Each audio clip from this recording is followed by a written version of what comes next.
Mayor, we're ready. Okay. I'd like to call to order the regular city council meeting of April 6th to order. Would you please all rise and join me in the Pledge of Allegiance and a moment of silence? I pledge allegiance to the flag of the United States of America and to the republic for which it stands, one nation under God, indivisible, with liberty and justice for all.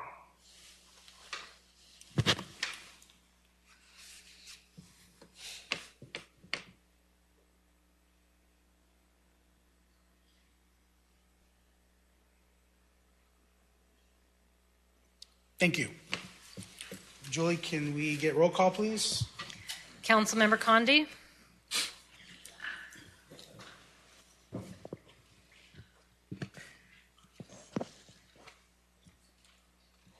Councilmember Condi, can you hear me? Yes, here. Councilmember Garcia. Here. Councilmember Solorio. Here. Councilmember Weiss. Here. Councilmember White. Present. Vice Mayor Nielsen. Here. Mayor Pineda. Here. Thank you.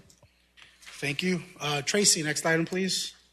Thank you, Mayor. We will start with employee announcements from Police Chief Memo Espinoza.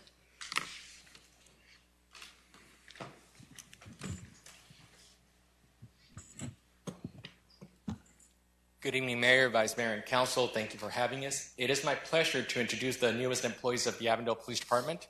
At this time, I'm going to ask all the employees to come up to the podium and state their name, tell us their position within the Avondale Police Department, where they call home, and if they can also let us know why they chose Avondale for employment. Randy, we'll start with you. Good evening. My name is Brandy Datcher. I am a Victim Services Supervisor with the Avondale Police Department. Goodyear is home for me. However, I chose Avondale because of clearly the family feel here, but as well as my lieutenant made it very clear when I first interviewed for this position that victim services was a priority here. That's something that I hold very close to my heart. Therefore, I knew Avondale was a place for me. Hello, I'm Juan Garcia. I am a records clerk. I call home is Youngtown, Arizona. The reason I chose Avondale is because right off the bat, it was very obvious that Avondale is very employee-oriented, and I appreciate a city that appreciates its employees. Hello, my name is Bethany Horner. I'm a police dispatcher. I am a Phoenix native, but I currently live in Goodyear. I chose Avondale a little bit for the same reasons as Juan. It's very employee-oriented, and that was really something that I hold near and dear to my heart, and so that's one of the reasons I chose Avondale, and so far, so good. Thank you. Hello, my name is Paula Ponce. I'm a communications dispatcher, and the place I call home is Mexico because I was born and raised there, and I lived there 13 years, and I chose Avondale because it was the first place I called home after moving from Mexico, and it was the community that I wanted to serve and be a part of, and it's been great. Thank you. Hello, my name is Evelyn LaCour. Sorry, I'm a little nervous. Okay, sorry. I'm a communications dispatcher for Avondale Police Department. I call home New York. That's where I was born and raised. But I did choose Avondale because of, I guess, I wanted to always be in the field, even as a kid. And as the position opened, I did some research, and I saw that you guys were very into your employees and very positive community, and that's always something I've looked for in the work field. Thank you. Hello, my name is Kaylee Finkley. I'm a therapist at Southwest Family Advocacy Center, where I call home is Waddell, Arizona. I specifically chose Avondale specifically for the Advocacy Center and the work that we do with victims of crime. Thank you. Good evening, I'm George Velez. I'm a dedicated forensic interviewer. Presently call home Peoria, Arizona. Chose Avondale because of the sense of community. and also because the Advocacy Center is just amazing. I'm doing amazing work for child safety, and I wanted to be a part of that.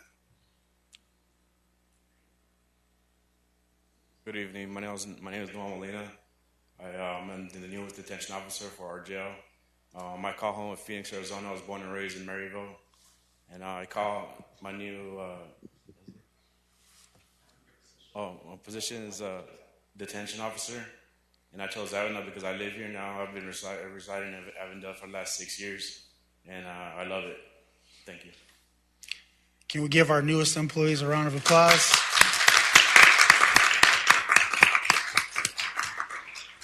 Oh, hold on. There's a test actually now on. Oh, I'm just kidding. Thank you all for joining Avondale, being a part of Team in Chief. Thank you so much for sharing their information. Tracy? The next item, Mayor, is the proclamation for National Public Safety Telecommunications Week, and this will be presented by Angela Destin, Police Communications Manager, along with Police Chief Memo Espinoza. Good evening again, Mayor, Vice Mayor, and Council. With me is Angela Destin. Angela is our Communications Manager at the Avondale Police Department. Angela is going to be up here saying a few words and introducing her staff before turning it back to you to go over the National Public Safety Telecommunicators Week proclamation. Angela? Thank you. Hello, Mayor, Vice Mayor, Council members.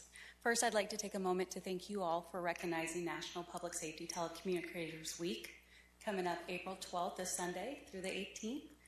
And secondly, for your guys' support and acknowledging the dispatchers during this time. We do appreciate that. Can I get the dispatchers to stand up, please? Thank you. All right.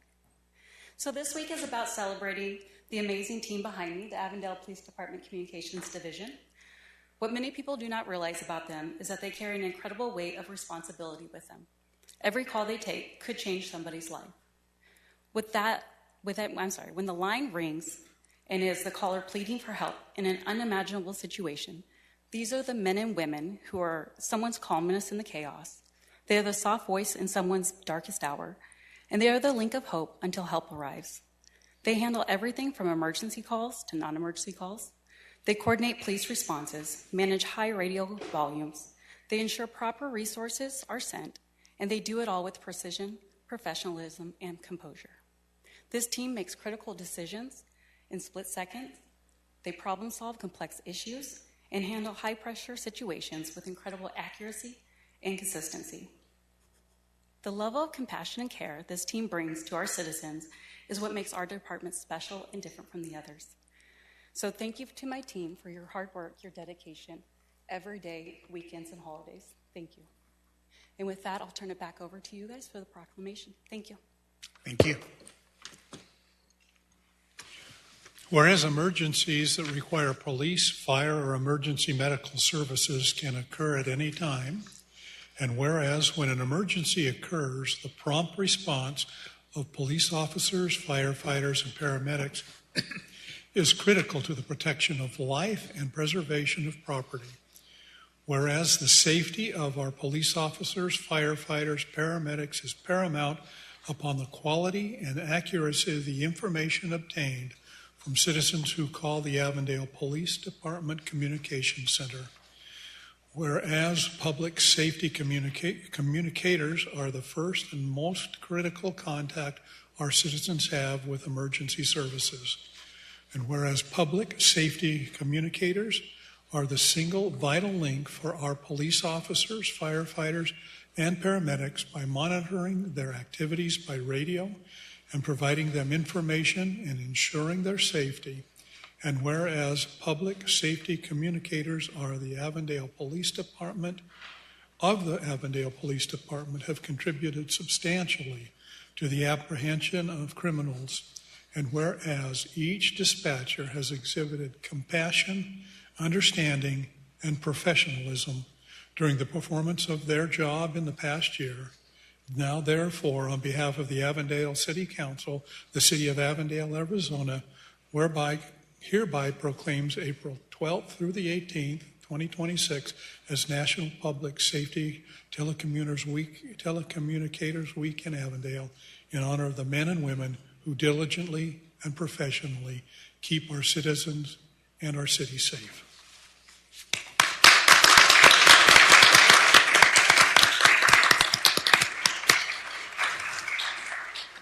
Thank you, Mayor, Council. Thank you, Chief. And just really quickly, Angela, and what the words that you shared and what was written in the proclamation, I can't even imagine what you hear, what you guys come up against every shift.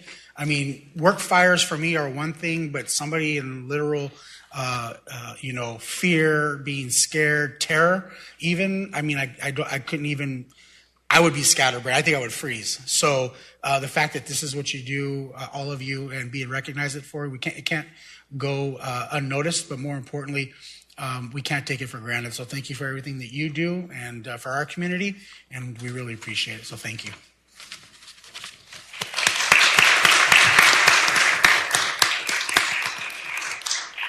And I believe, Tracy, we're going to be taking a photo with all of those that are here today. Yes. So if you guys wouldn't mind hanging out a bit, we'll take photos as well as the new hires for the police department. Next item, please, Tracy. Next item, Mayor, is the proclamation for the month of the military child, and this will be presented by Andy Mesquita, our Human Resources Director.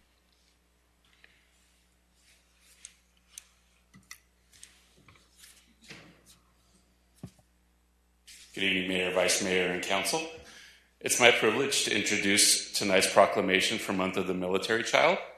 April is designated as Month of the Military Child, a time to honor the sacrifices made by military families worldwide, with an emphasis on the experience of the dependent children of military members serving at home and overseas.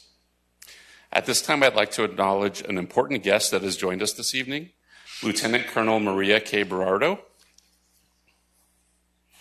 Lieutenant Colonel Berardo is the commander of the 56th Force Support Squadron at Luke Air Force Base. She leads the wing's fourth largest and most diverse squadron of 471 airmen and civilian members in the delivery of premier customer-focused manpower, personnel, education, sustainment, family, and recreation services to the Air Force's largest fighter wing. Additionally, each year we recognize a current Avondale employee who has served in the military and understands the sacrifices made by military families. This year, it's my privilege to introduce and recognize Sergeant Cesar Othon from the Police Department. Sergeant Othon and his family will be here tonight. Sergeant Othon is a dedicated public servant with over 25 years of combined military and law enforcement service, a U.S. Navy Master Chief and veteran of multiple deployments in support of Operation Enduring Freedom and the Department of Defense response to COVID-19. He has served in both active duty and reserve roles, including leadership positions, supporting Navy and Marine Corps forces around the world. In civilian life, Sergeant Othon has spent 18 years with the Avondale Police Department, where he served in patrol, SWAT, and as a field and academy training officer. He holds a master's degree in leadership and is a graduate of the Navy Senior Enlisted Academy and is deeply committed to service, mentorship, and the community. Mayor, I'd like to turn it back to you for any acknowledgments or comments, and then for the reading of the proclamation. Thank you. I know that Councilmember Garcia will be reading the proclamation.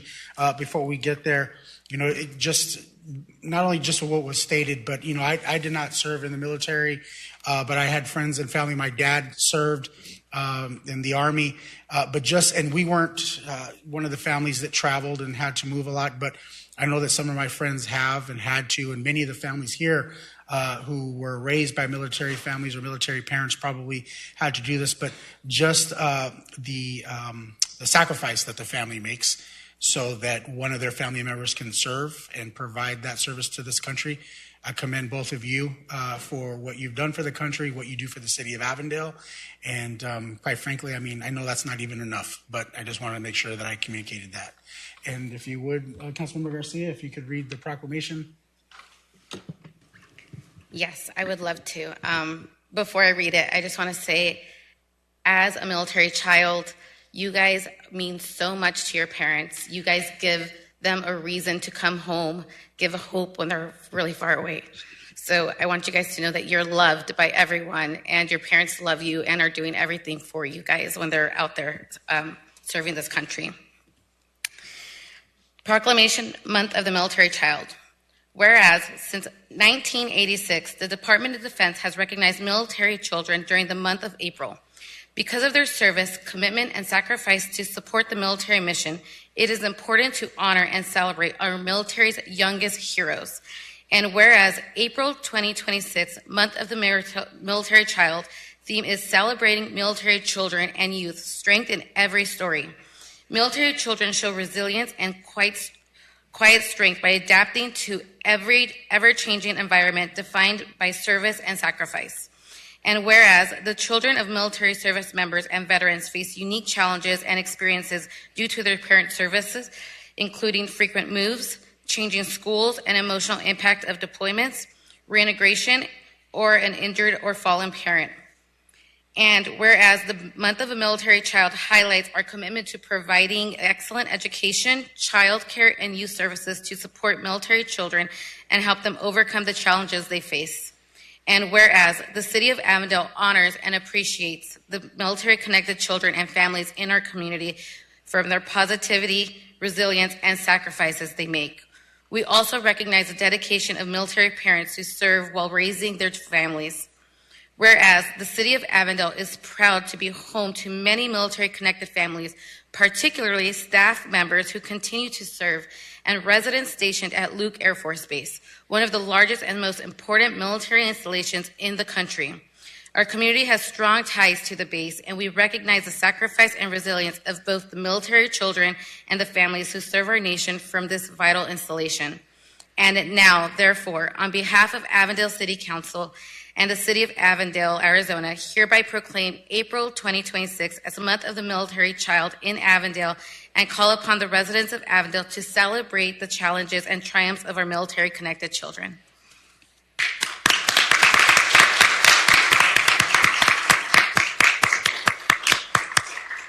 Would either of you like to say a few words? Do it.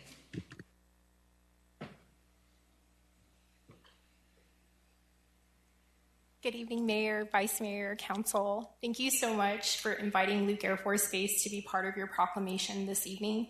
A special thank you to Ms. Liz and Mr. Andy for making sure I got here at the right spot. So on behalf of the installation, Brigadier General Brooklyn and Chief Christensen and the Thunderbolts at Luke Air Force Base, just thank you so much for the warm invitation to have us present with your proclamation to celebrate Month of the Military Child. At Luke, particularly in my squadron, we care for over 300 military children in our child care and school-age facilities, and we support over 46,000 military-connected children across the state of Arizona, which includes a lot of our West Valley communities here as well. So to have your support this evening and always is just incredibly meaningful, and it directly contributes to the welfare and resiliency of our Luke Thunderbolt children. Again, it's an honor to be a part of your community, to have your partnership, but most importantly, your advocacy. Again, thank you on behalf of General Brooklyn, Chief Christensen, and the men and women and children of Luke Air Force Base. Thank you.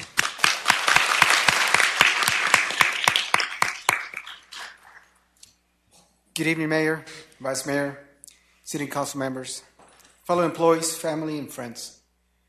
It is truly an honor to stand before you tonight as we recognize the sacrifice and service of military families in our community. I'm especially grateful to be here alongside my wife and children, the people who have stood beside me through every step of my military career. Any service I have given has never been just by myself, it has always been shared with them. Raising a family is challenging under the best of circumstances. Raising one while serving in the military brings a different kind of weight.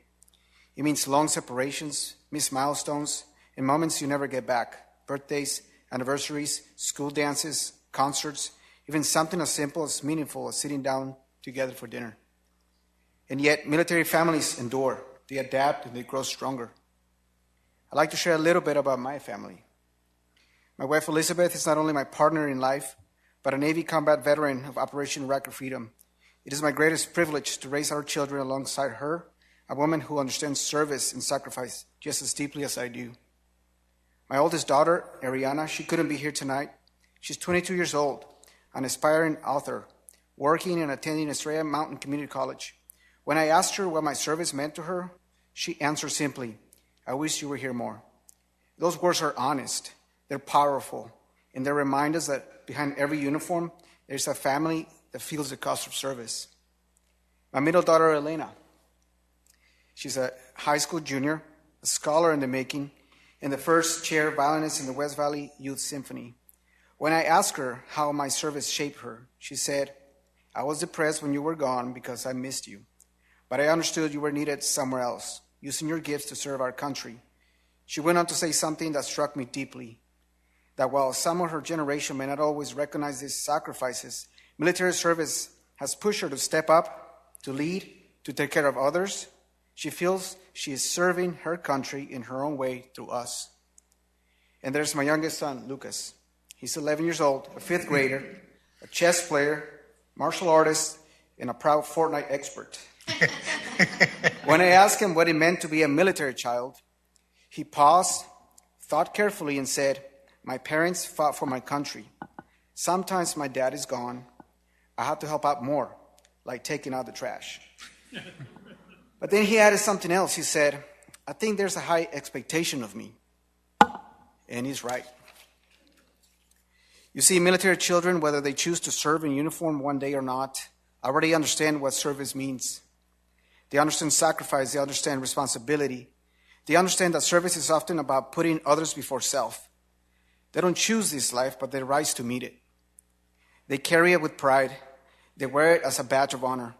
And in doing so, they become leaders, caregivers, contributors to their communities, long before anyone ever asked them to. Tonight, as we honor military families, let us remember that behind every service member stands a family who serves alongside them, quietly, faithfully, and with incredible strength. To all military families here tonight, we see you, we thank you, and we honor you. Thank you.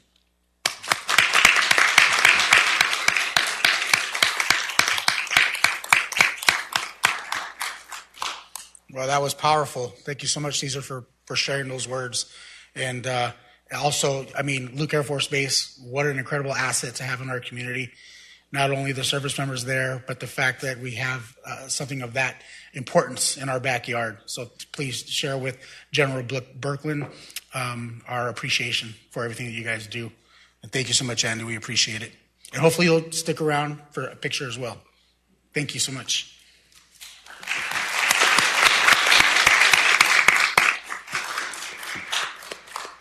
Tracy, next item, please. Mayor, Mayor, item D, Proclamation, National Library Week and 2026 Bookmark Contest. And this will be presented by Marissa Daly, Stacy Swainston with the Parks and Rec and Libraries Department.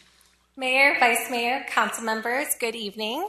Parks, Recreation, and Libraries is about to celebrate National Library Week. Here to present on our amazing libraries is Marissa Daly, our Arts, Culture, and Libraries Manager.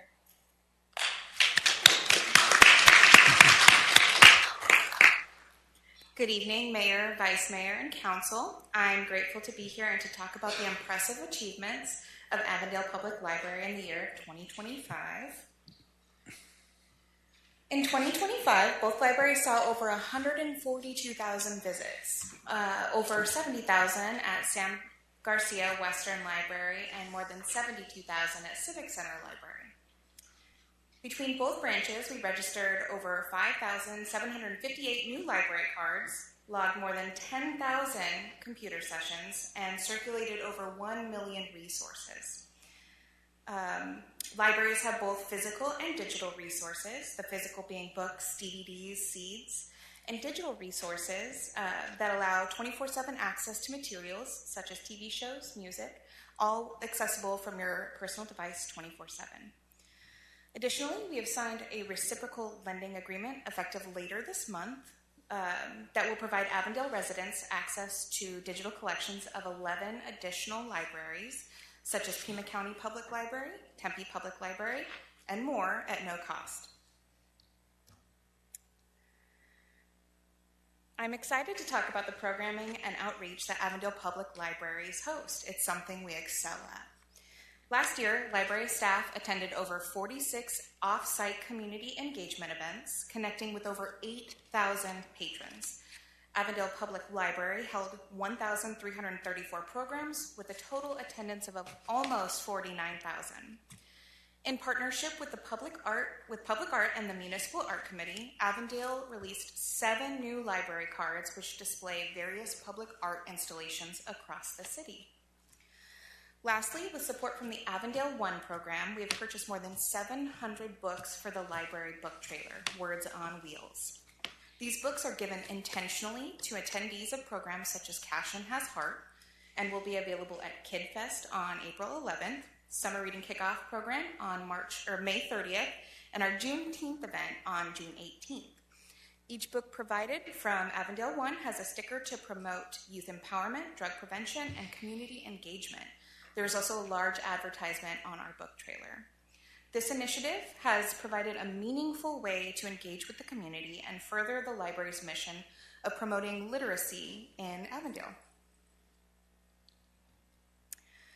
The Parks, Rec, and Libraries Department is proud to announce the winners of our second annual Bookmark contest.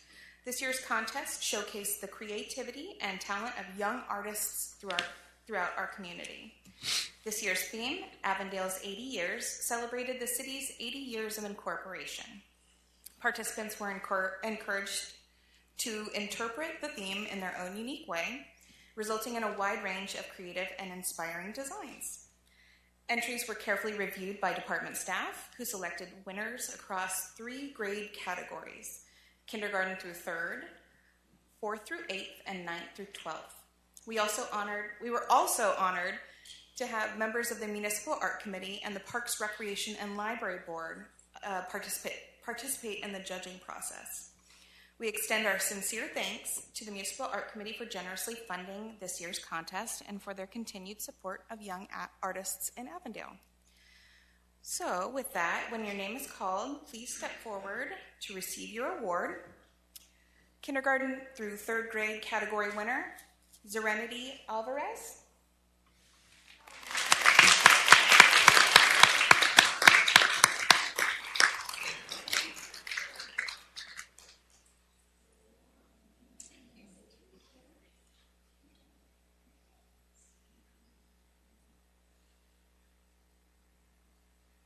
Okay, grade winner.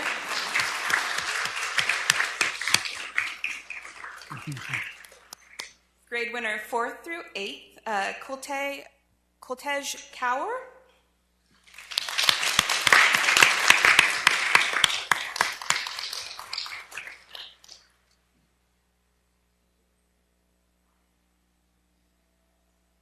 And finally, 9th through 12th grade, Emma Fernandez.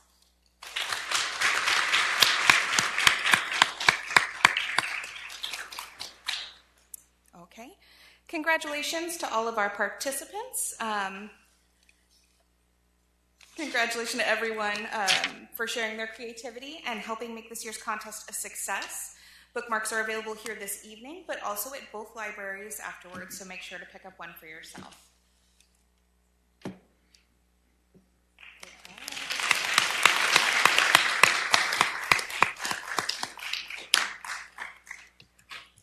Thank you so much for the presentation. Hopefully you're able to stick around and take a picture with us here in just a second. And most importantly, that we have copies of your bookmarks up here so that we can display them and utilize them. And or throw them. No, I'm just kidding. No, so that we can, make sure that what your hard work and how it paid off and how we can show this off to the community. So thank you for providing those. Congratulations on winning. And if you wouldn't mind, Council, if you would join us down below, we'll take pictures with... Oh, I'm so sorry. I forgot about that. Yes, please. Councilmember Weiss, if you wouldn't mind reading the proclamation. Thank you, Mayor. The proclamation for National Library Week. Whereas libraries spark creativity, fuel imagination, and inspire lifelong learning, offering a space where individuals of all ages can find joy through exploration and discovery. And whereas libraries serve as a vibrant community centers connecting people with knowledge, technology, and resources while fostering civic engagement, critical thinking, and cultural enrichment. And whereas libraries provide free and equitable access to books, digital tools, and innovative programming, ensuring that all individuals, regardless of background, have the support they need to learn, connect, and thrive. And whereas libraries nurture young minds through story times, STEAM programs, and literacy initiatives, fostering curiosity and a love of learning that lasts a lifetime. And whereas libraries support the opportunity for all individuals to read, learn, and explore a wide range of ideas, fostering access to information and encouraging the open exchange of knowledge. Whereas dedicated librarians and library workers provide welcoming spaces that inspire discovery, collaboration, and creativity for all. And whereas libraries, librarians, and library workers across the country are joining together to celebrate National Library Week, embracing the theme, Find Your Joy. Now, therefore, on behalf of the Avondale City Council, the City of Avondale, Arizona hereby proclaims April 19th through the 25th, 2026 as National Library Week. During this week, I encourage all residents to visit their library, explore its resources, and celebrate all the ways that the library helps our community find joy.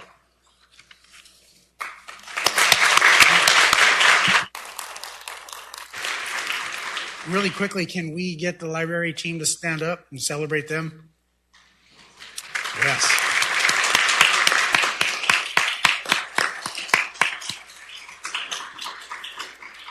Thank you so much for what you all do. We appreciate that. Okay, now if the council will join me down there.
Okay, item number 3 is unscheduled public appearances. I don't see any blue cards, but Julie, we have any requests to speak?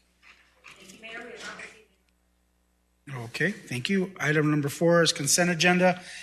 Are there any council members who wish to have an item removed for separate consideration? Seeing none, can I get a motion? Got a motion by Councilmember White, a second from Councilmember Solorio. Please vote. And Julie, do we vote aye, Mayor. Thank you, Councilmember Condi. Okay, item passes unanimously. Item number 5, regular agenda. Tracy?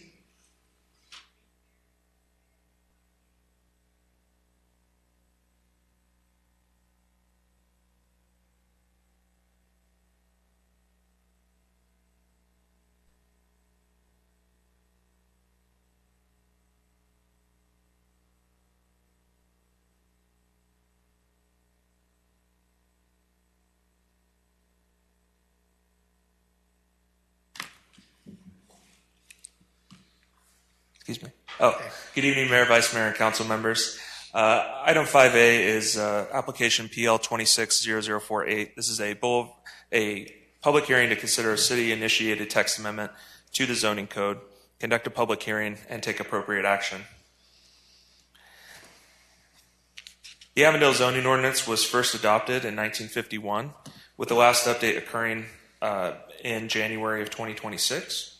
Under the current code, all site plan and design review applications, except for those in the Boulevard District, are approved administratively. With the adoption of House Bill 2447, this requires cities to have administrative approval processes for all site plan applications, including those in special districts. As such, this amendment seeks to align the zoning ordinance with state law. This amendment will affect 2 sections of the zoning ordinance, both accomplishing the same result. Section 28-6 will address all site plan and design review applications, while Section 28-91 refers to development plans specifically within the Boulevard District. Both amendments will remove references to Planning Commission and City Council approval, and where appropriate, will replace them with the zoning administrator.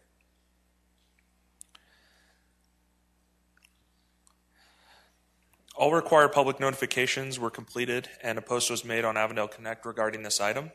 To date, no comments have been received.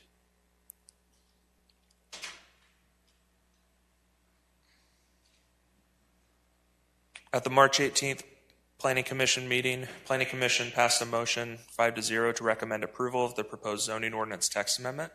This was after discussion where staff clarified that this would be an administrative approval for site plans taking place within the Boulevard District. And with that, staff is recommending approval of application PL 260048, a request for text amendments to the Avondale zoning ordinance for the reasons set forth in the staff report. Thank you, and I'd be happy to answer any questions you might have. Thank you, Josh, for the presentation. At this time, I'd like to open the public hearing for comments. Julie, any requests to speak? No, Mayor, we have not. Okay. With that, I'm going to close the public hearing, and at this time, I'd like to open up the floor to comments from City Council. Are there any comments, questions? With that, can I please get a motion on item 5A? Got a motion from Councilmember White, a second from Vice Mayor Nielsen. Please vote. And Councilmember Condi, how do you vote? Aye. Okay, item 5A passes by unanimously 7-0.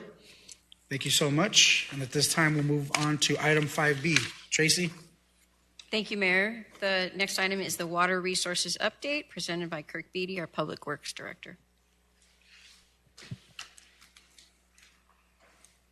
Good evening, Mayor, Vice Mayor, and council members. Thank you for the opportunity to provide this update on the state of the city's water resources. The city of Avondale has a robust water portfolio, and nothing has really changed that fact. However, there are some external pressures that may influence the resiliency of our portfolio in the future, and those are the items that we'll be discussing this evening. This evening's presentation will cover current status of the water resources in Avondale, some of the issues we're seeing at the state level. I'll talk about drought and the Colorado River, And then we'll go back and talk about the future of the resources in Avondale and some other water-related concerns, and then we'll open it up for questions and discussion. Assistant Public Works Director Eric Bay and Water Resources Manager Cole Peel are also here this evening, and between the three of us, we will be able to answer any of your questions later this evening. So as I mentioned, Avondale maintains a robust water resource portfolio. You're familiar with this, and we still have the same 3 renewable resources that we've had. So our Salt River Project water makes up 44% of our portfolio. Our Colorado River water makes up 18% delivered to us for the Central Arizona Project. And then we have our effluent making up another 33% of our portfolio. In addition to our renewable resources, we have a groundwater allocation of 46,880 acre feet, and we've developed approximately 9 years of long-term storage credits, which equates to 143,200 acre feet, and that we can use for in times of shortage. That's based on our current demand that we have today. So we have 9 years to meet. We would be able to meet 9 years of demand based upon our current use. All of this totals up to an additional 5% to provide 100% of our portfolio. In the table on this slide, I'm comparing the volume of water delivered to our customers, what we're going to call used, against our total portfolio or our designation of assured water supply, which includes 833 acre feet. That's our total portfolio. Year over year, Avondale sees an increase in the overall use of our portfolio based on the water demand in the city. And from our recent annual water report, which was just submitted last week to the Arizona Department of Water Resources, we've used approximately 52% of our portfolio in 2025, or about 15,909 acre feet. So just a little over half of our portfolio was used. With the majority of that water coming from the Salt River Project and used on the Salt River Project service area, which is kind of indicated in the orange piece of the pie chart. Less than half of our Colorado River water, so 2,408 acre feet, is being used each year to meet demand. And the remaining amount is being stored as long-term storage credits. So this is an important point that I'm going to discuss a little further in the presentation when we talk about the Colorado River. And as we discuss water resources and their use, it's important to remember some of the rules of where the water can be used. So you've seen this map several times before, and it depicts the Salt River Project service area in dark blue, what we call on project, and the non-SRP service area in the light blue color, which we call off project. So recall that SRP water can only be used on project, and we only get to use we only get what we use. We can't store that water for future use. Our effluent and our Colorado River water can be used anywhere in the city, but the main use of that is to meet the demand off project, and that water can also be stored for long-term storage credits. So it's important to note that while our Colorado River allocation is only 18% of our total portfolio, our renewable resources, it is actually 35% of the resources dedicated to our off-project area where the growth is occurring. So especially in the southern part of Avondale in areas like Alomar, Shadow Ridge, Entrada, Three Rivers Ranch, and along the State Route 30 corridor. So as we consider possible reductions to the Colorado River allocation for the city, which I'll discuss in a moment, we have to keep in mind that the Colorado River water is more than a third of our resource off-project, and we have to think about what will happen if we were to lose a portion of that allocation and how that would affect the future growth of the city. Water resources in Avondale are subject to regulations. The city still has a designation of assured water supply. We applied for renewal of our designation in December of 2023, as stipulated by ADWR, the Arizona Department of Water Resources.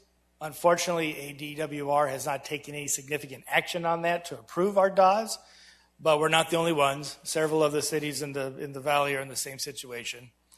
The delay is believed to be partly because of the situation and the uncertainty about the Colorado River and how that's going to be resolved, along with a few other related concerns. The Avondale's Wetlands Underground Storage Project, or Underground Storage Facility, also known as the McDowell Recharge Facility, which is our recharge facility just north of Friendship Park on the east side of the Fria River. It's a permitted underground storage facility. The permit renewal application was sent to ADWR in December of 2023, and no action has been taken by ADWR to date on that item either. But we continue to operate under the existing permit. And then you'll recall the council adopted the Water Resource Management Ordinance in July of 2025, and this ordinance is in effect. The ordinance ensures that all the departments involved with development are taking water resources into account as future projects are being considered, and ensures that prospective developers are aware of the water resource use criteria that's being applied to their proposed projects. We're still working on some of the final implementation and documentation details, but the ordinance is being followed, and it's going to help us to better manage the use of our water resources in the future, especially as we consider development off project.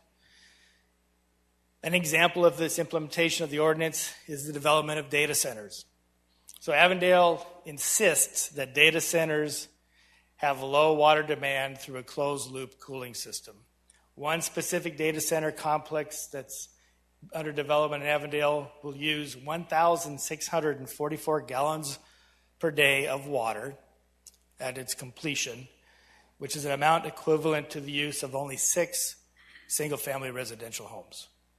So we're really taking a hard look and making sure that those big water users don't use as much water as they can in other locations. Finally, Avondale continues to be in a stage 1 drought, or stage 1 of the city's drought preparedness plan, which has placed requirements on the city to reduce use where possible by conducting water efficiency checks and changing some of the regular practices that we've had, like overseeding grass. The city underwent a water efficiency audit through WIFA, the Water Infrastructure Finance Authority. That was a grant. That audit identified potential water savings of nearly 3 million gallons per year just for the city, which included a leak that was found in the water feature right outside here, outside the council chambers, that was repaired and will save about 850,000 gallons per year of water just by fixing that one leak. Some of the other actions from the audit are still underway. We hope to get those wrapped up by this summer. In stage 1 of our drought preparedness plan, our residential and commercial customers are encouraged to reduce their use, and the city continues to provide water conservation education and rebate programs for turf conversion, plumbing fixtures, rain barrels and cisterns, and the Reduce Your Use program to assist customers in their water conservation efforts. The voluntary Reduce Your Use program required participating residents to take a city water conservation course and then demonstrate a 10 to 20% reduction in 1 year's worth of water use compared to their previous year. This program was also funded by a WIFA grant. We had 150 participants who saved over 2 million gallons of water at the completion of their part of the program, and they received $7,300 in rebates in total. So these results help to demonstrate how education can lead to meaningful conservation. Water conservation classes are offered through a collaborative effort between Avondale, Buckeye, and Goodyear, and the host and location rotate among the 3 cities to maximize attendance, because we don't always get a lot of people at one location, so we can combine. Everybody can come to one of those other options, and we get more folks. So Avondale residents can find out more about these classes by going online and researching those on the city's website. Other cities are also in similar stages of their drought preparedness plans. However, there's been some discussions taking place among the municipalities about moving to higher levels, especially in response to the Colorado River situation, where we're going to be possibly with reductions. Each water provider's plans and their portfolios are different, so part of the discussion we've had collectively is will we all move up at the same time in order to provide a consistent message across the region regarding water resources and shortage? And that's still under consideration. We'll see how that develops over the next few months. So now I'd like to pivot to water issues at the state level, where over the last 2 years, we've brought forth many concerns regarding water resources. There's been groundwater concerns, which resulted in a moratorium on development that's dependent upon groundwater. There's been many pieces of proposed legislation aimed at loosening the grip on that moratorium to ensure growth, especially in housing, and that has continued. This legislative session has seen 122 pieces of water-related legislation that was introduced. 49 of those appear to still be active. Our Intergovernmental Affairs Administrator, Liz Barker Alvarez, along with Cole Peel, have worked closely with the Arizona Municipal Water Users Association to review these bills, and AMWA has led our efforts to take positions on 28 of those bills to either support or oppose them. The bills primarily are aimed at resuming development that was halted by the groundwater shortage and the moratorium, but they also aim to dismantle parts of the 1980 Groundwater Management Act. Some bills that I think are important to highlight, and you're familiar with some of them, HB 2166 appropriates another $1 million to the Colorado River Litigation Fund to support the expected litigation that's going to be coming with the Colorado River. HB 2099 and SB 1201 would prohibit municipal water providers from earning long-term shortage credits or storing CAP water during a period of shortage on the Colorado River. This could have a direct impact on Avondale's ability to store the Colorado River water that we store now. And then finally, HB 430 or ACR 2016 would prohibit municipalities from raising rates and fees, including utility rates, until fiscal year 31. We discussed the need for rates increases during our previous council meeting, and this measure, if successful, would severely hamper Avondale's ability to keep up with the rising costs to operate our utilities and some of the our ability to meet our customer needs and to complete some of the projects that we need to meet for treatment and other things, as well as new resources, not only for water, but also sewer, and also for solid waste. There's a number of other bills that AMWA is monitoring and following on our behalf, along with Liz and Cole. I want to talk about those and just be aware that they're out there. So regarding other state-related issues, you may recall the release of the Phoenix Active Management Area Groundwater Model in June of 2023. That was what I was referring to regarding a moratorium.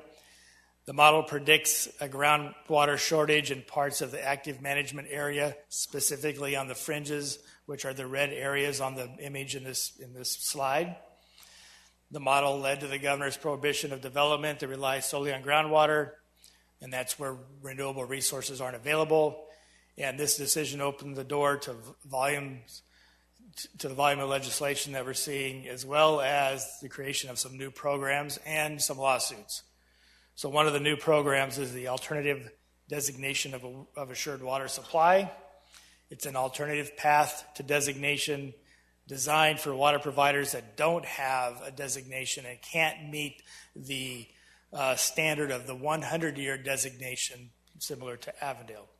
So providers can get an alternative designation through a commitment to obtain some non-groundwater supplies, then also to offset their groundwater pumping in the future. So that's a vehicle for resumption of development in some areas. At this time, there's only 2 water providers in the state that have actually achieved an ADOS. But there are some lawsuits stemming from the prohibition of development and lawsuits about ADOS. And I'm not here to discuss the specific of those, but just rather to let you know that they exist, and the eventual outcomes of those lawsuits could impact the rules of groundwater and the use in the future. AMWA is monitoring those, and they'll be advocating on our behalf, and we'll be watching those closely. But the biggest water item in the news right now is the condition on the Colorado River and the ongoing stalemate with the users of the Colorado River water and the federal government's involvement in finding a solution. So the Southwest remains in a long-term drought that's lasted over 25 years, impacting renewable water resources in Arizona, and it's going to impact the water resources here in Avondale. So in the next few slides, I'll provide a status of the watersheds in Arizona and the latest developments on the Colorado River. So close to Avondale is the Salt River Project watershed and reservoir system. Overall, SRP's water system is at 57% full at the moment, down from 68% this time last year. Precipitation over the watershed, which is the mountains primarily to the north and east of the valley, have been higher than average at 110%. And this is in large thanks to the volume of rain that we received in the fall. But substantial snowpack this winter has not developed, and so inflows into the river now have been well below average since January. The situation on the Colorado River is worse. Lake Mead is 34% full. Lake Powell is 25% full. Snowpack in the Colorado River Basin is 67% of average. Last year it was 83%. So that snowpack has gotten worse.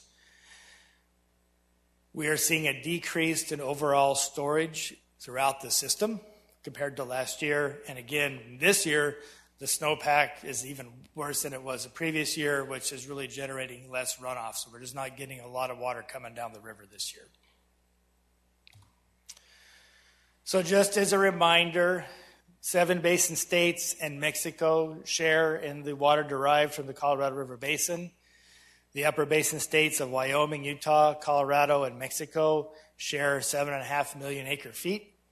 The lower basin states of Arizona, California, and Nevada share another 7.5 million acre feet. They don't share it equally.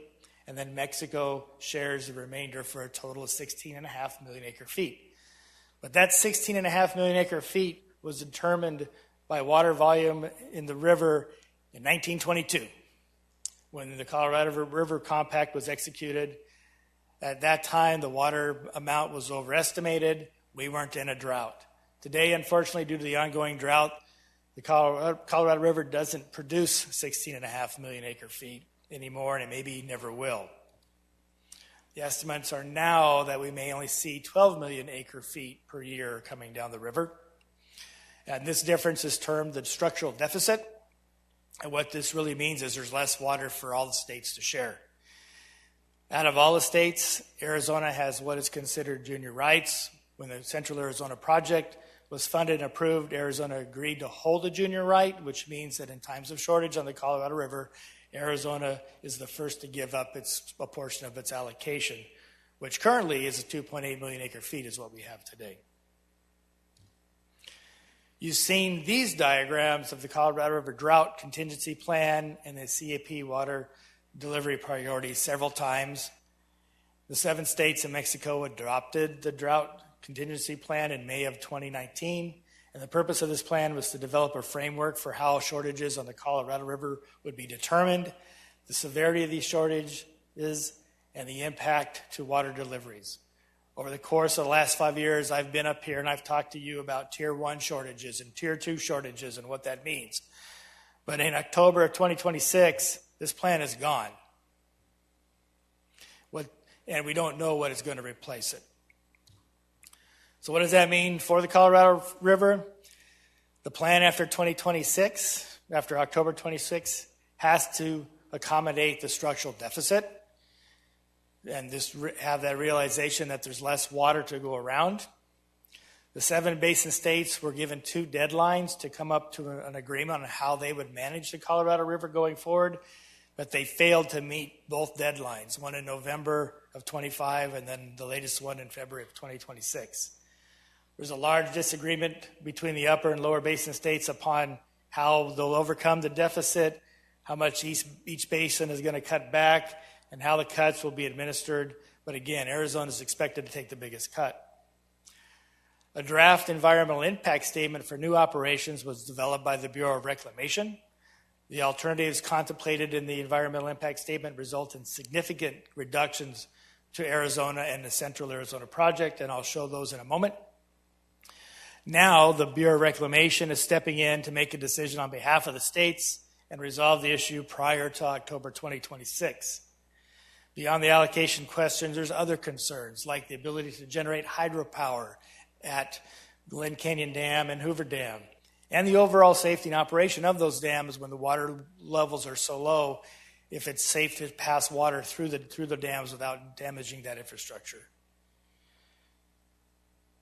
So what kind of decision can the Bureau make? There are 7 alternatives considered in the environmental impact statement. The first 2 are either a continuation of current practice or the do-nothing alternative. The remaining 5 are the ones that are truly being considered. This graph shows each alternative and the shortage or reduction that will be applied to the upper basin, the lower basin, and to the Central Arizona Project. So these actions, those 5, are the basic coordination plan, the enhanced coordination alternative, maximum operational flexibility, supply-driven priority, and supply-driven pro rata. They all have a bunch of different details, but there's 2 important things to note on this slide. First is that in all scenarios, the upper basin doesn't realize any reductions in their Colorado River allocation, which is depicted by the red arrows on the slide.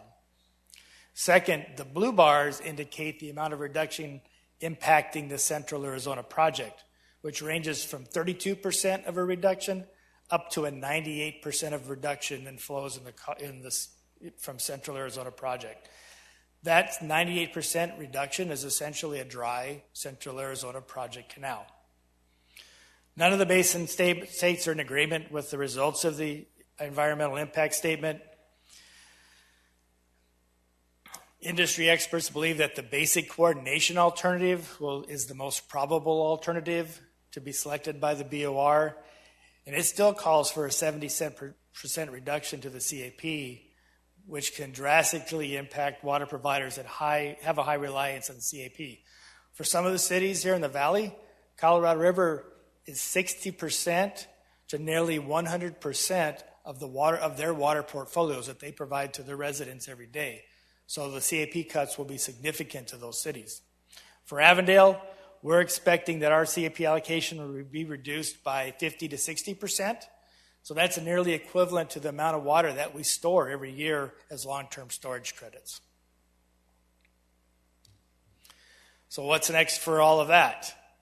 So the interested parties, we've all had an opportunity to comment on the environmental impact statement. Avondale provided comments through AMWA and through Central Arizona Project. The U.S. Bureau of Reclamation has received all these comments, and they haven't shared them with anybody yet, so we don't know exactly what everybody else thought. So we're all curious to see what happens.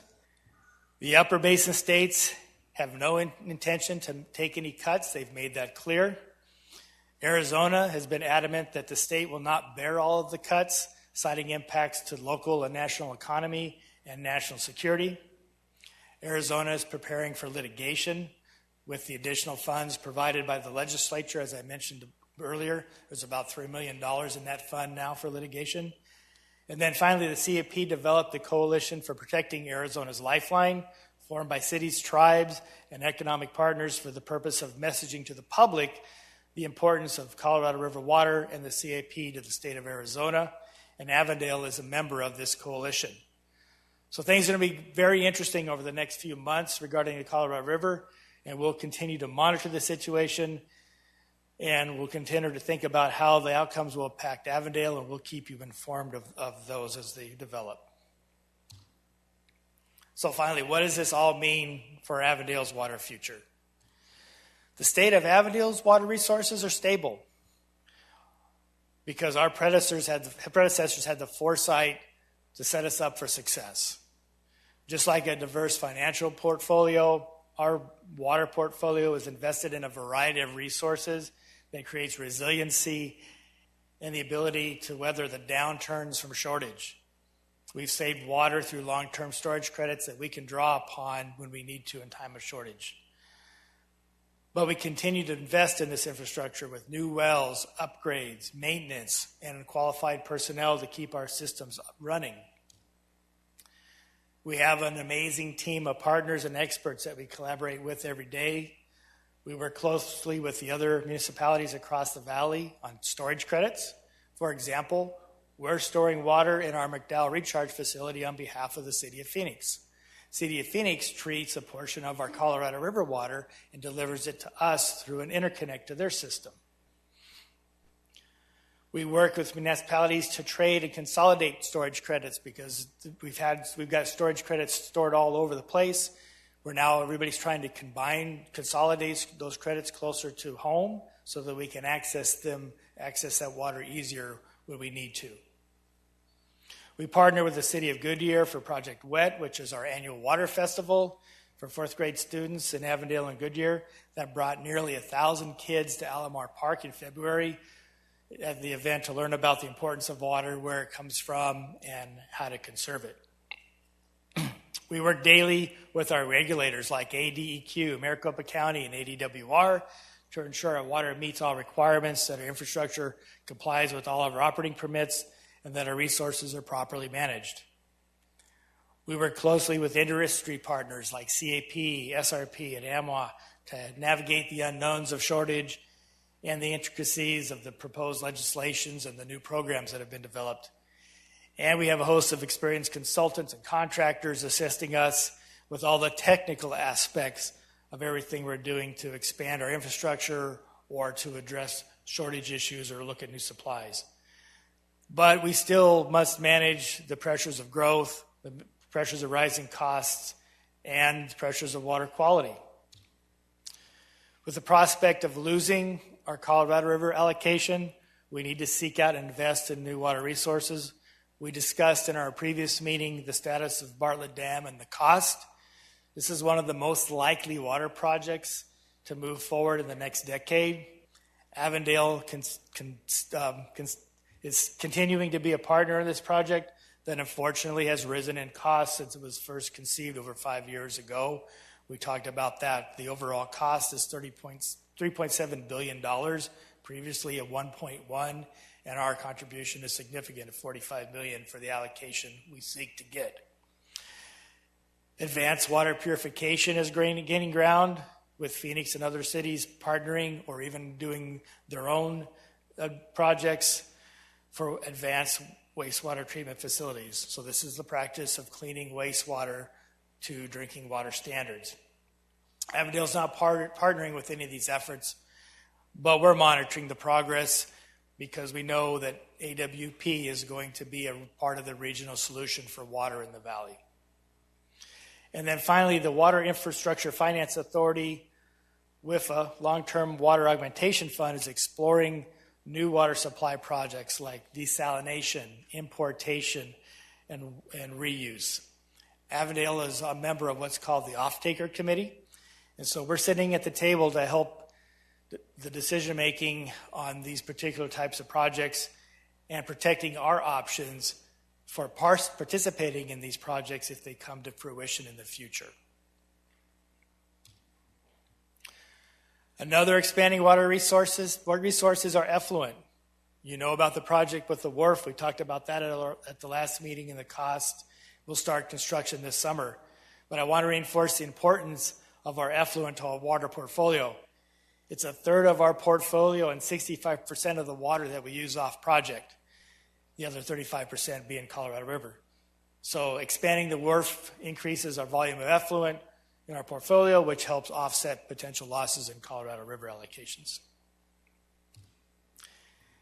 And then finally, water quality is a key element of our water resources. Our designation of assured water supply requires our water resources to be legally, financially, and physically available, to be renewable, and to be of good quality.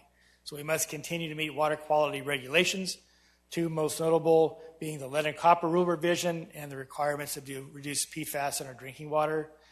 So the lead and copper rule revision, you may recall, it was an inventory project to determine the amount of lead service lines in municipal water provider service areas. We've met all the initial deadlines for the inventory. We've got all the information in the database. We're currently investigating a few water lines that we were unable to verify in the original inventory. We'll get that done, and we believe that we will be considered a zero lead certified organization by the time that this effort is complete. We've talked a lot about PFAS, so I'm not going to say anything more about it other than just say that does play an important role in our water quality and our DAWs. So, in closing, Avondale's in a good state with regard to water resources. The drought continues. It's creating some serious concerns that we're going to monitor.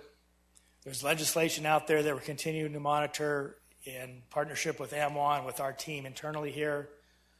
We're in a good position with regard to our designation and our recharge permit. We presume that those will get approved at some point. We're working on additional water resources. We're working on meet our water quality requirements and developing those projects. We're making the investments that we need to make in infrastructure. Cost, unfortunately, continues to rise, but we're going to face those particular challenges as well as monitoring the other changes that happen, and we'll keep you all updated as things progress. And with that, Eric, Cole, and myself are here. We are happy to answer any questions that you have. Thank you, Kirk. I mean, this is such a complex issue, yet one that is extremely important for many reasons. And I appreciate, as part of the slide deck here, the comment regarding prior councils who've taken on significant proactive measures to get us to where we are today. And so while it sounds like the sky is falling, doesn't mean that things are getting better, but Avondale has done all the things necessary in the past to prepare for the future. And there's more to do, obviously, through your presentation during last week's or 2 weeks ago's council meeting and tonight's council meeting regarding this update for water, which all of us are going to have to participate in some of those decisions moving forward. But I think just this really provides our community and us just more information that is required, because as we see throughout this slide deck and your report, that variables, while we might remain consistent and proactive, variables around us are changing. So we have to adapt to those variables, which is not always easy and definitely not cheap. So I, for one, am appreciative of the staff and the expertise that we have here to help us as we navigate these challenges. So I'm going to open it up to council and see if there's any discussion and questions. I'm going to go first to Councilmember Condi, who is on the phone. Do you have any questions or any comments, Councilmember Condi? Thank you, Mayor. I don't have any questions, but I just do have some comments. I just want to thank you, Kirk, and your team for really kind of keeping the eye on the ball and kind of what we need to do to prepare for the future.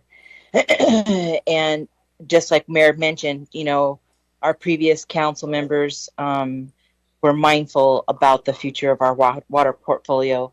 And, I like the fact that you said the state of Avondale's water resource is stable. So I'm praying and believing that it'll continue to be that. Thank you. Thank you, Councilmember Condi. Councilmember White, any questions? Yes, thank you, Mayor. Thank you, Kurt, for the presentation. I really appreciate it.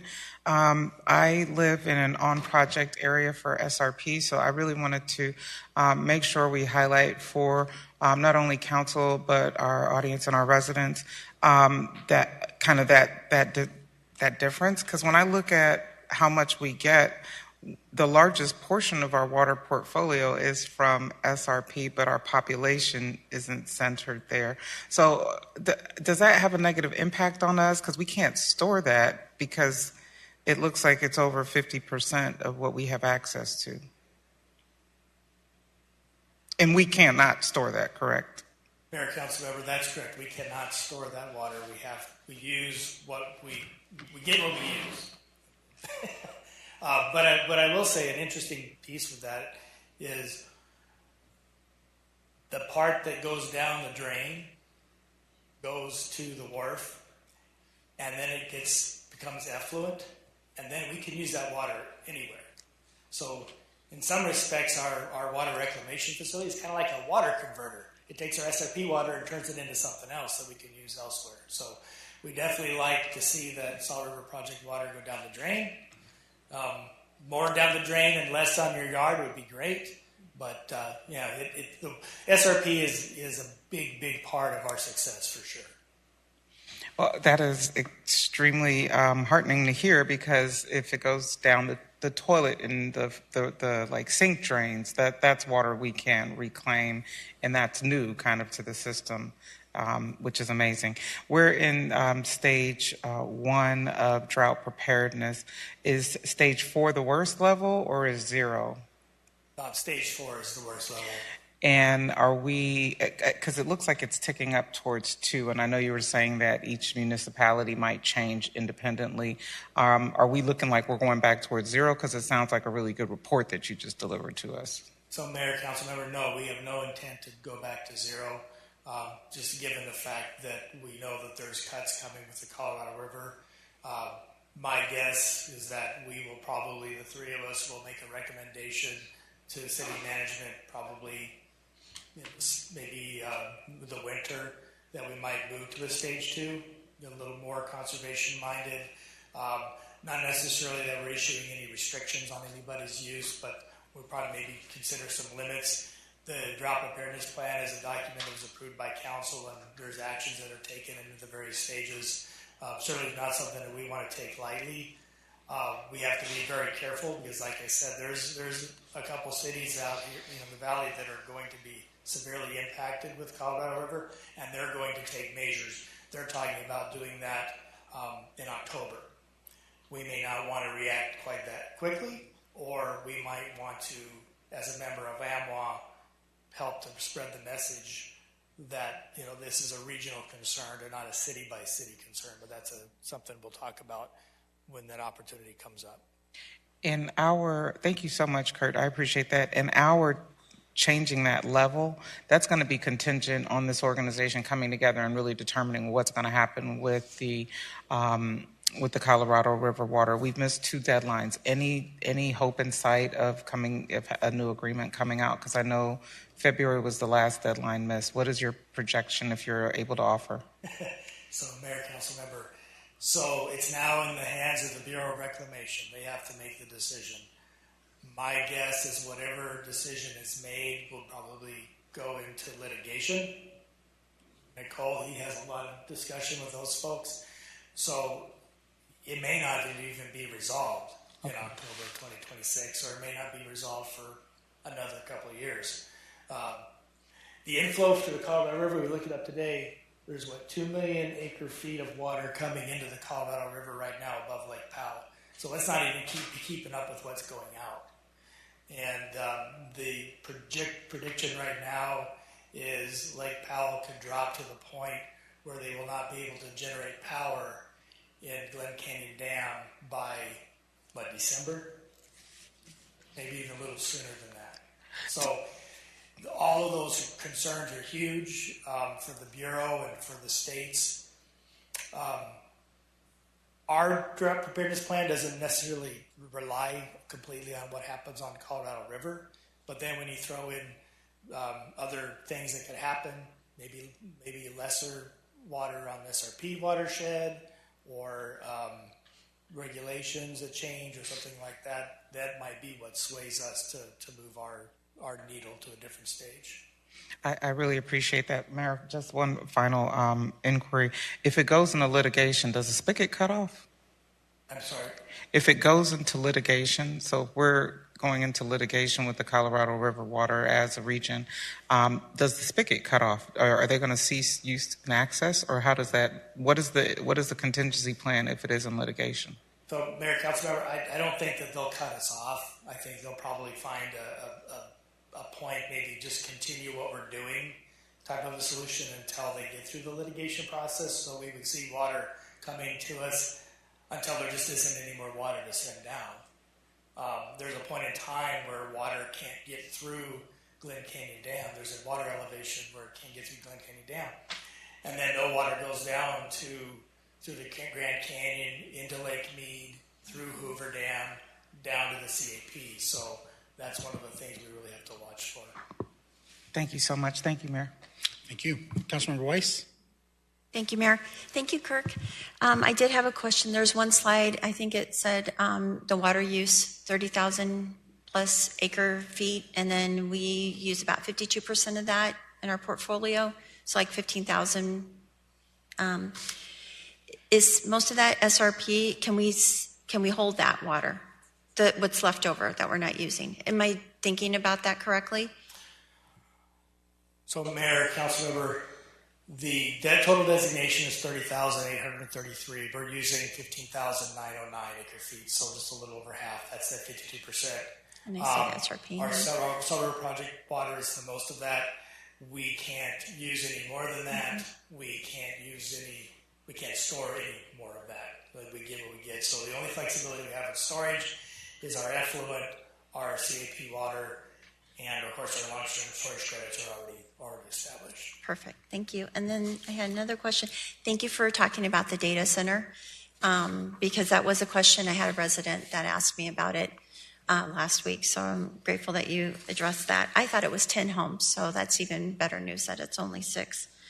I didn't know about the rebates and for families who conserve water, so grateful to hear that. I'd like to see, if there's any education that's getting put out in the public so that people can know that, since we've discussed raising rates also over the last year or so. And then one of the things that I had read, I thought it was in our land use assumptions that we have 2% of the water meters and we use about 23% of the water as a city. And I think, so one of the questions I had was that 850,000 gallon leak part of that water use, maybe? So, Mayor, Councilmember Weiss, yes, that was part of that use. Okay, I'm so glad that we did an audit and that we found that. That is great news. And the other question I had was cisterns and rain barrels. Do we have any of them in use as a municipality to help us collect rainwater when we do get it? Mayor, Councilmember Weiss, we do not. And I think the reason why we wouldn't do that is they're really intended for small scale collection, so folks that are watering their garden and things like that. What we're going to focus on is obviously making sure we don't have any leaks, that like we had with the water feature, but also reducing overseeding, so we're not doing that watering in the winter, which not only helps us with the water, but also saves us money because we're not mowing, and we're also not generating carbon dioxide by running, or carbon release by running lawnmowers and things like that, so that's a good thing. Yeah. The other thing I think it's important to note is that every year we have to report to ADWR on what's called lost or unaccounted for water. So water that we pumped out into the system but that we didn't meter. So that's water that might get lost because of a leak in our system, or a water break, or maybe water that was stolen. Maybe a contractor hooked up and filled up a water truck without a meter. Our water loss for calendar year 2025 was 5%. The maximum allowed by ADWR is 10%. So we're well below the water loss requirements, which are good.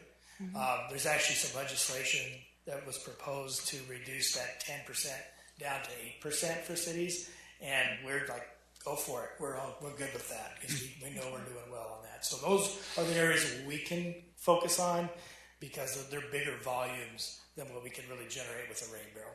I just appreciate the fact that we're being proactive, and thank you so much. Thank you again. Thank you. Councilmember Solorio. Thank you for the presentation. I wanted to go ahead and recognize Amber's efforts. My family went through my parents did the water class, the Water Academy, and they received a 20% rebate for lowering their water usage. I know it was very eye-opening. I know, right? They're very surprised. I know it's very eye-opening being there and doing that because I wish that everybody would take that. It's great to have the other academies, but I think one of the biggest things with water is nobody really realizes the actual use per their home. I will say that I'm guilty of that. My showers are less now. Not that I use the timer or anything, but I used to take really long showers, and that's water that, shame on me. So it was very eye-opening to go through that. And then the people that go through that also they give you so many resources and things for like the toilet flusher. and things for irrigation and such to send home with folks for, for their own awareness and for educating other family members in the house. So I think that's really huge. I kind of wish we had more of that. I know that you guys are kind of reaching out to wherever, and you can reach out to the points of that. But I think water conservation, even I think you said the 4th grade, right? Is it the 4th grade? Even younger to realize those resources, for kids that, it's just not kids. My nephews come to me, oh, give me water, at that age to realize that, it's not forever. So, thank you. Thank you. Councilmember Garcia? Vice Mayor Nielsen? I just want to thank Kurt for all the work that he and his staff has done on this. It's important for us as a council to know what's going on, because in the future, I do sit on the AMWA board down there, and the big concern is you need to know what's going on in your community, because you're going to hear on the news all this doom and gloom and everything else from the soothsayers and whatever it is. And I appreciate you being able to present to us and say that we're in a good position. And if we don't get in a good position, you're going to be back here to tell us what it is so we can understand what we can tell the residents here. So I really appreciate that. Speaking with one of my other hats about HOAs, with all the number of HOAs in our HOAs, we've gone to smart controllers. We didn't overseed last year, and we've been able to take some other meters and go down from 2-inch meters to 1.5-inch meters to reduce costs and whatever else might be. And that's probably a good place we need to be to ask you, your group, whatever, is getting with the HOAs. That they want to do something, as many as I've talked to about the administrators and the management. They want to do something, but the people in the HOA don't know what to do. So you're doing the effort that you can. That may be just one other aspect of it. And I think just the other question, maybe one of them, two of them, the effluent that goes back. We pump that back up to the recharge area. That water that we pump up there today, we don't get out tomorrow. Mayor, Vice Mayor, that's correct. It takes a little time for it to go down into the aquifer. So once it gets back up there, we pull out whatever is essentially what goes in comes out, or is there a 5% difference, or do we take out more, or whatever? How does the recycle on that actually? So Mayor, Vice Mayor, some of the water that gets sent to the recharge pond, when it's sitting in the recharge pond, it evaporates, so we lose some for evaporation. And then, of course, percolates down into the aquifer. And you have to remember, the aquifer is moving. It's not bounded by the city boundaries. It kind of goes all over the place. So the water moves. And as it moves, it picks up contaminants. It gets rid of contaminants and those kinds of things. So if I could say every drop of that water we have is underneath our feet, no, it's definitely not. And then one of the concerns we have is as we start to see these reductions on Colorado River water and the municipalities start to run their wells, then that causes migration of water in the aquifer. And, there's a big city that's kind of in the middle of the valley that if they turned on all their wells, we would probably, see that water just go their direction. So, and that's another reason why we're collaborating with all of our partners, because we all know that something that somebody does, or how somebody's affected, or one municipality is affected, is going to impact all of us some way or another. And then maybe just one last one. Avondale, we're at 100,000 or 106,000 maximum build out. I don't know what that would be. How would that impact the water, and the consumption would go up? But I mean, is there a maximum that we can go to before we can't expand anymore, or whatever? So, Mayor, Vice Mayor, one of the criteria for a designation of assured water supply is our population at build out, which right now is, I think, right around 160,000 or so. So if you think about that, we're at about 100,000 now, and we're at 52%. We've made commitments of another about 3,000 acre feet. So we've made commitments for to take us up to about 60%. When I say commitments, I'm talking about development that we haven't realized yet, that's in process right now, some of the subdivisions and things like that. We never want to be to 100%. And the reason being is, I mentioned the ordinance, we're making decisions on what developments will receive allocations of our water. We talked about that. And the city and council has the ability to allocate more water to a particular development if we feel like it meets the needs for the city. Maybe it provides amenities that we need, or brings in a revenue or job creation that we really want to have. So we can say, hey, such and such developer, you're going to get a little more water than what we originally planned for that parcel to get. That comes out of that little bit of savings that we have. So we never want to go right up to the nth. Good. But I think generally we're seeing our water use is pretty much tracking. We're not seeing anything in our usage right now that's a surprise to us. What we feel is we're right on track. And if you don't mind, I'd like to mention also, you brought up HOAs. Amber does I think it's monthly? Quarterly meeting with the HOAs. And so we're working with them actively on water conservation opportunities like that as well. So we're definitely trying to reach out to those big water users. Thank you very much. I appreciate it. Again, we appreciate you and the staff and all that you're doing for not only me, but my grandkids and maybe your grandkids and whatever else for the next 100 years. Thanks. Okay. Just really quickly want to pick up on something that the Vice Mayor alluded to that may not have been his question directly, but indirectly. A couple of weeks ago when we were doing the budget discussion, you talked about development, specifically in the southern part of our city, where there's X amount of gallons that we have to provide correctly, which is correct.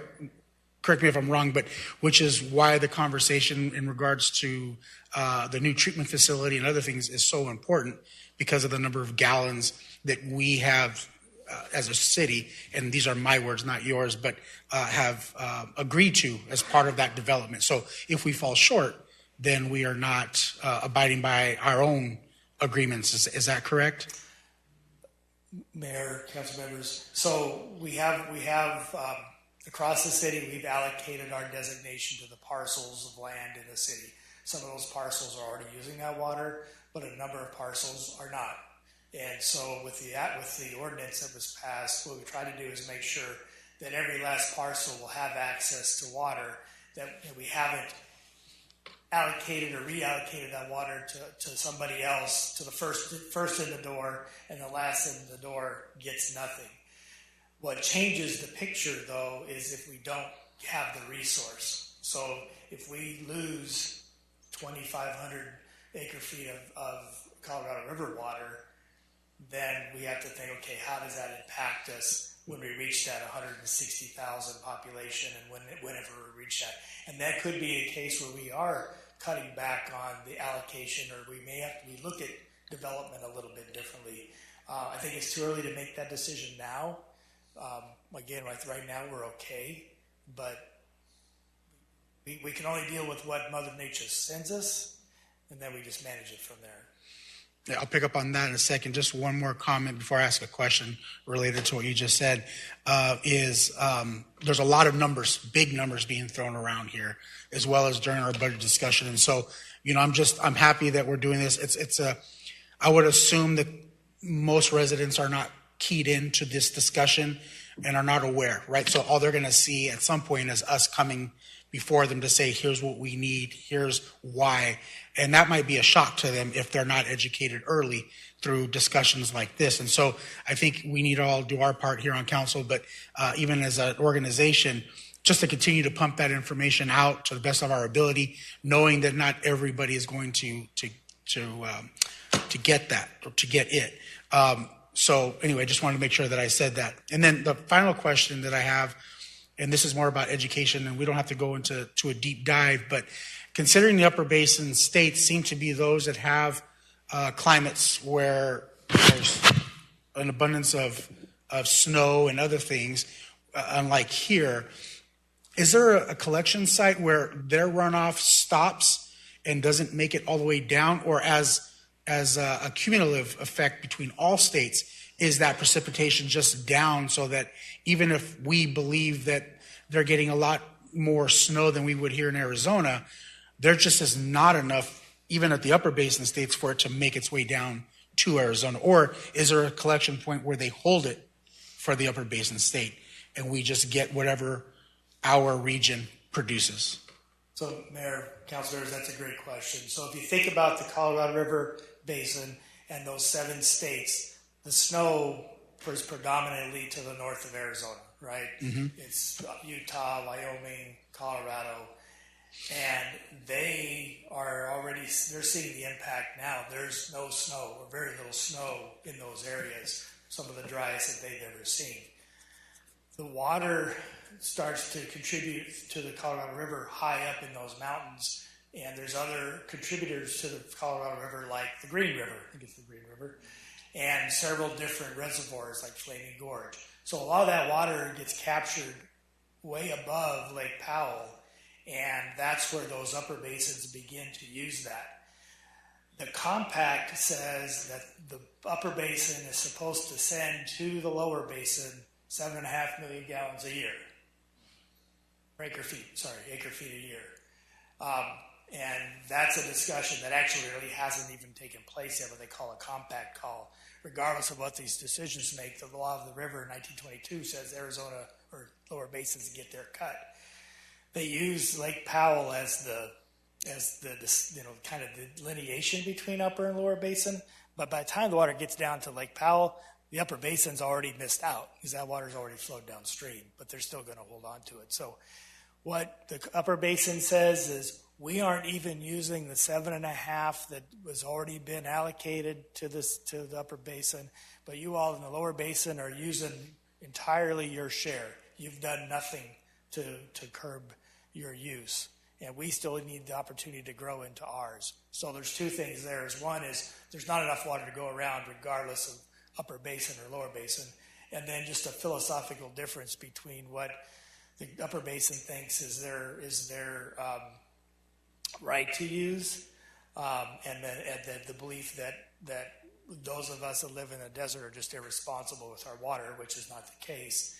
The records show that water use has remained steady or even has really declined over the years, even with the growing population because of conservation efforts and good sound water management. So there's just a philosophical difference between the 2 groups, but they're definitely, from the standpoint of runoff, in snowpack, they're hurting up there as well. Thank you for taking the time to share that. I appreciate it. If there's no other questions, then this was just for discussion only. So thank you so much, Kurt, and all of your team for providing all of this information. We'll continue again. And if you wouldn't mind maybe creating a jingle that says something about, water goes in the drain, not in the ground, that would be very cool. We'll work on that. But thank you again. We appreciate it. Thank you, Mayor. Thank you, Council. Thank you. Tracy, next item, please. Thank you, Mayor. The next item is the summary of current events from Mayor, Vice Mayor, and Council members. Mr. Mayor. Actually, I believe it's Dale, right? If I may address item 6 on the agenda. Yes, please.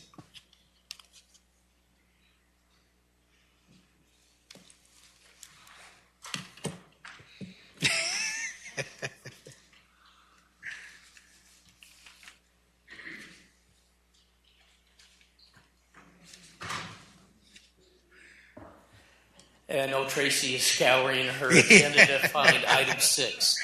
Anissa and the team has been very good about hiding a little secret from her over the past week. But thank you, Mr. Mayor, Vice Mayor, and Council for allowing me the time to address a very important topic tonight. If I could I have Assistant City Manager Tracy Stevens come down and join me?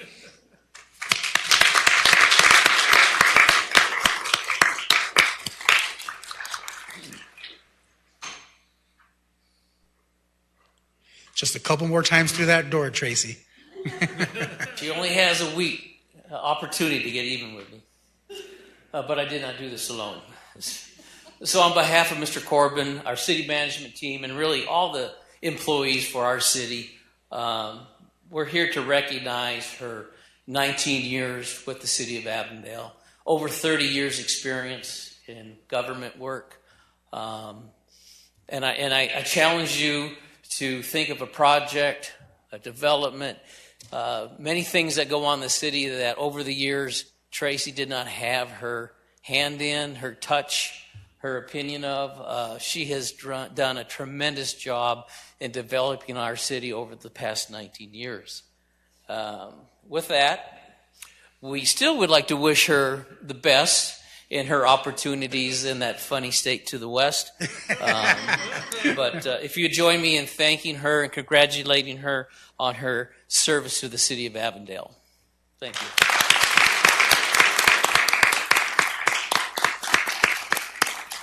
Tracy, would you like to? Oh, go ahead. Sorry. If I may, Mr. Mayor, Yes. I just want to remind, I know most of you have received the email. Next Monday, we will be celebrating her service with the city at the Vic at 1 o'clock, so look for that on your calendar. With that, I turn it back over to you, Mr. Mayor, for comments.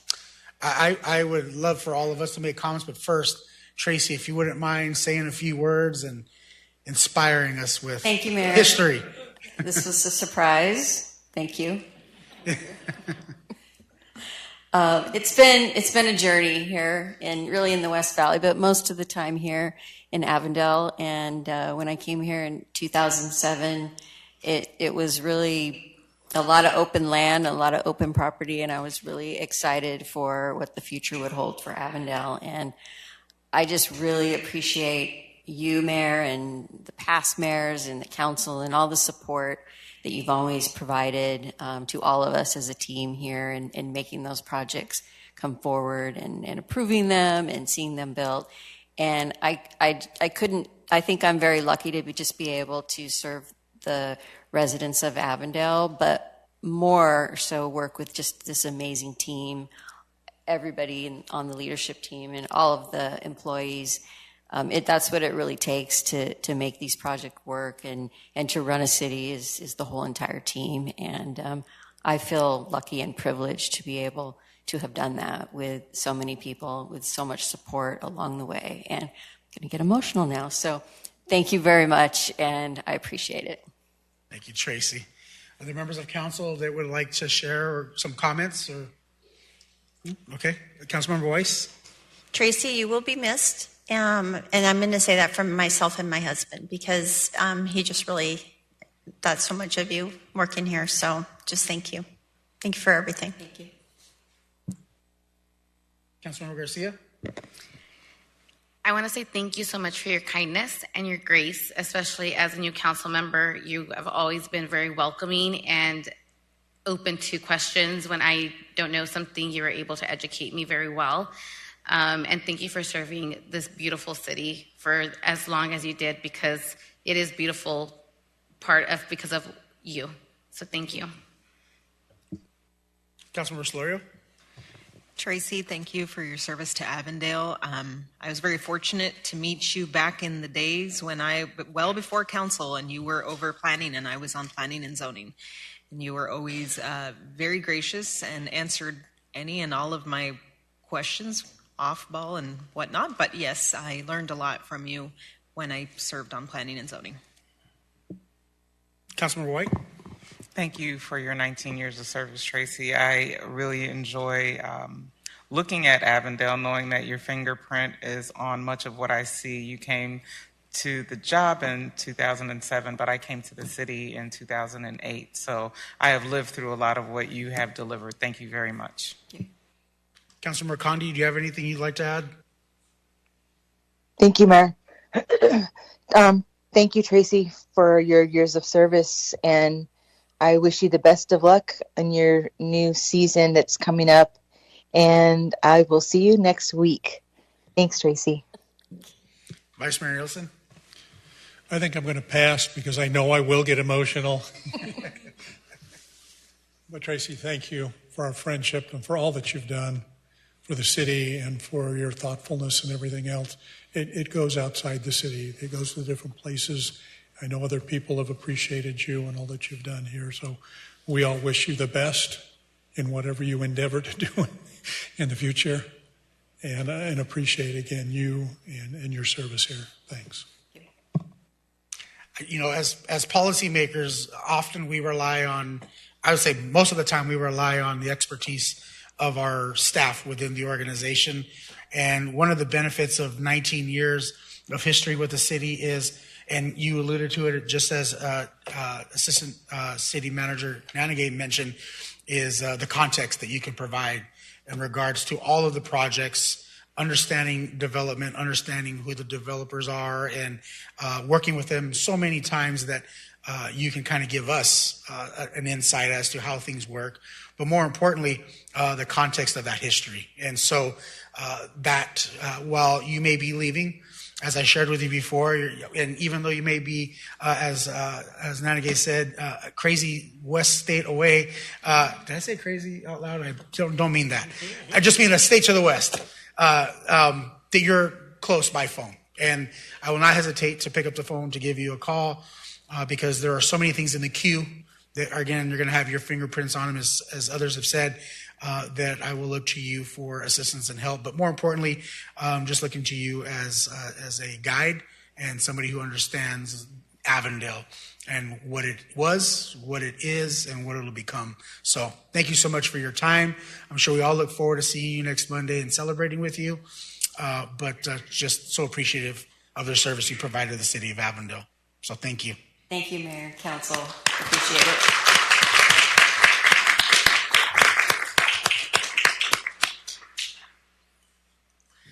Okay, so now we will move on to item number 7, summary of current events. We got a couple of hands up. All right, let's start with Councilmember Solorio. I did not attend this event, but I saw it on our social media, which was the torch run. So thank you to both chiefs, because I saw a fire person out there hanging out with the police doing that, which is really good to show the community that camaraderie that you guys have. Also, kudos to Mr. Corbin, who was out there, because I went on a consent agenda meeting with him like an hour later, and I had no idea he was out there doing that. So thanks, you guys. Any other members of council? Councilmember Condi, do you have anything you'd like to share? No, I'm good. Thank you, Mayor. Okay, Councilmember Weiss. Thank you, Mayor. I attended the extravaganza at Donny Hill on Thursday, and then also stopped over at Mercy House, and that was a great event, and it was packed, and our team, as always, just did an amazing job. So it was very exciting to see. And I'm in the fire academy right now, and I'm having a ball. So I encourage everybody to go out to all the 4 academies. Thank you. Councilmember White. Thank you so much, Mayor. I had the opportunity to represent the city as well as Valley Metro at the Women's Transportation Seminar, Metro Phoenix Chapter Annual Scholarship and Awards Ceremony. It's a really basic thing, but I did attend our Audit and Finance Subcommittee meeting last week for Valley Metro. As the chair, I just wanted to share that we went through our first peer audit, and the preliminary results are that Valley Metro, for the first time ever, will be a peer Red Book audited shop certified. So that's really exciting. On April 1st, I visited West Point High School's National Honor Society induction ceremony. And today I had the opportunity to represent the city and Valley Metro at Arizona's statewide transit conference. Thank you, Mayor. Thank you.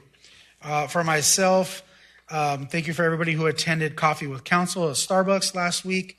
I myself was only able to be there a short while, but I know that members of council were there as well as staff to greet community. So thank you so much for being a part of that. In addition to that, on last Wednesday, our Director of Economic Development, Jen Stein, was the moderator for a panel as part of the Fast Track to Global Connections, where we had many different representatives of international business looking to discuss kind of what is happening not only here in the city of Avondale, but with Latasha Kazi, president of the Phoenix Raceway. So thank you, Jen, for participating in that and highlighting Avondale. That was a great event. And as well as joining Extravaganza last week, I see the Silvas in the audience there. Thank you for Cash and Has Heart for what you do in the community, and Parks and Rec for the undertaking of providing this event to our community. I know it's a large deal. It's a large undertaking as well. So thank you for putting your time and effort into that. And I think that is it. So thank you so much, everybody. At this moment in time, if we can get a motion to go into executive session. Got a motion from Councilmember White, a second from Councilmember Weiss. Please vote. Councilmember Condi, how do you vote? Aye. Thank you so much. And at this time, we'll adjourn to executive session. Everybody, please drive home safe, and we'll see you at the next meeting.